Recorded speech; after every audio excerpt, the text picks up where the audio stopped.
আসসালামু আলাইকুম। আমরা এখানে যে বিষয়টা নিয়ে আলোচনা করব সেটি হচ্ছে গাড়ির চাকা খোলার সময় আমাদের যে সমস্ত সমস্যায় পড়ি এবং সেগুলো সমাধানের উপায়। আমরা গাড়ির চাকা খুলতে গিয়ে শুধু গাড়ি চালকই নয়, এমন সময় দেখা যায় দক্ষ মেকানিকদের জন্যও চ্যালেঞ্জিং হয়। তো এখানে আমরা যে সমস্যাগুলো হয় সেগুলো কীভাবে সমাধান করবেন তা আলোচনা করব। প্রথম যে সমস্যাটা, চাকা আটকে যায়। অনেক সময় চাকা খোলা নাট বল্টু শক্তভাবে আটকে যায়। এটি সাধারণত মরিচা ধরার কারণে হয়ে থাকে। এরকম যদি হয় তাহলে প্রথমে আমরা কী করব, আমাদের যে বল্টুতে লুব্রিকেন্ট বা মরিচা নিরোধক স্প্রে করে নিব। এইটি স্প্রেগুলো হালকা করে দিব আর কি। তারপর একটি দীর্ঘ হাতলযুক্ত রেঞ্জ ব্যবহার করব। যেমন আমাদের যে হুইল রেঞ্জটা ছিল এটা একটু বড় ধরনের নিব। প্রয়োজনে পেশাদার মেকানিকের সাহায্য নিব। এরপর হচ্ছে সঠিক সরঞ্জামের অভাব। অনেক সময় সঠিক সরঞ্জামের অভাবে চাকা খোলা সম্ভব হয় না।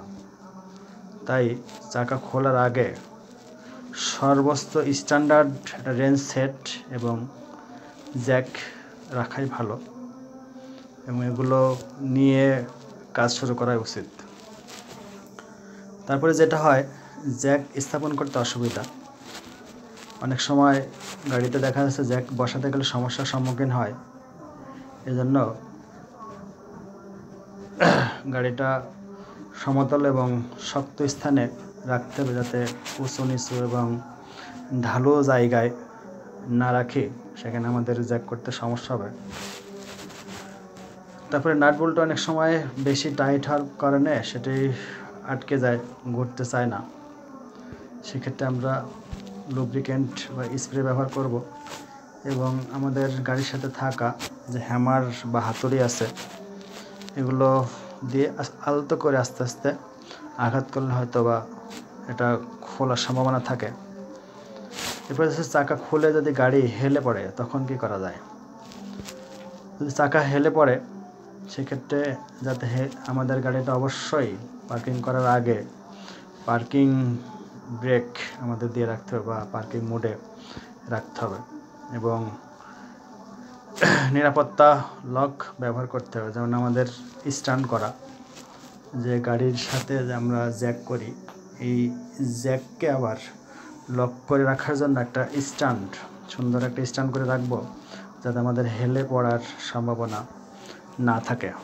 এবং এই চাকা খোলার সময় অবশ্যই আমাদের যে ফার্স্ট এইড এবং আমাদের যে সেফটি ইকুইপমেন্টগুলো এগুলো অবশ্যই আমাদের ব্যবহার করা উচিত এবং আমরা নিয়মিত গাড়ির চাকা পরীক্ষা করব। প্রয়োজনে